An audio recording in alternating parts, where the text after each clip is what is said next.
Tonight, an update on a disturbing Montana crime that killed 2 and drastically altered the lives of 2 others after a Missoula gunman opened fire. There are still so many questions about what happened that night in March when the suspect shot 3 people in Missoula and later Highway Patrol Trooper Wade Palmer near Evero.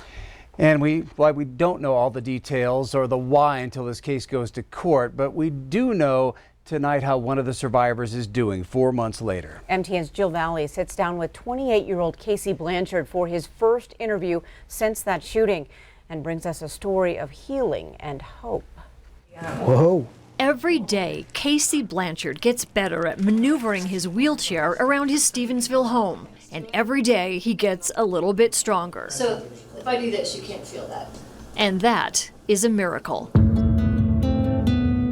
It was last March when a gunman shot him 8 times, the bullets shattering bones and organs. Damage that's left Casey unable to walk. So far, he's had 11 surgeries, with more to come to remove shrapnel. As the bullets were hitting you, were you aware that that's what was happening, and did it hurt, or were you just... Yeah, it was, it felt like taking 1,000 wasps and getting hit in the face per se, or getting stung 1,000,000 times. That's kind of what it felt like. The attack last March killed his friend, Shelley Hayes. It critically wounded his mother, Julie Blanchard. Later that night, the suspect shot and critically wounded Highway Patrol Trooper Wade Palmer. Casey can't discuss certain things about that night. This case is still under investigation. But he remembers the moments after he was shot, waiting for help. More or less just thinking about the kids and wife and staring at the stars. That's about it. And then the paramedics picked me up. And then I don't know nothing for, literally, don't remember much for 3 weeks after that. Casey was rushed to St. Patrick Hospital and later flown to Salt Lake City. When his wife Leah saw her neighbors, the Palmers, in the same hospital, it was confusing until she realized Casey and Wade were both critically injured that same night. It would be weeks before Casey knew the full extent of what happened. I didn't even know really what was going on. I thought I was in a big drain. Told myself to wake up. They would have to tell every nurse coming on shift not to say anything, because they didn't want him to decline. Gotcha. And finally he started asking questions like, where are the other 2? What happened? Where's my mom? And the nurses were kind of the ones that said, I think it's time you tell him. He's asking a lot of questions. He's awake. As the months passed, Casey got stronger.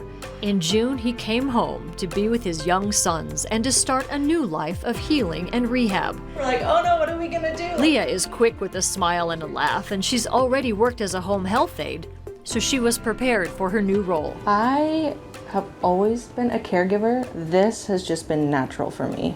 I don't want to say it's natural because what happened was super sad, but it has been amazing because I am a caregiver. I love taking care of people. I take care of my kids, and so I didn't think it was abnormal. He's my husband. I love him so much. I could take care of him forever. She also knows her family is supported by the love of this community that's been there from the start.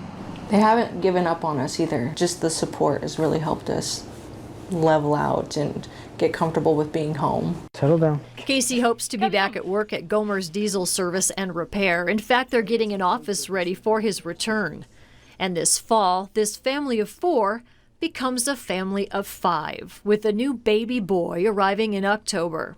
Time will tell the extent of Casey's paralysis. Yeah.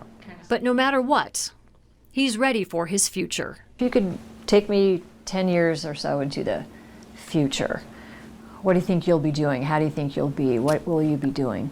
I see a lot of people that are in wheelchairs, it's half and half. A lot of people just get in a slump and don't, progress, which kind of sucks.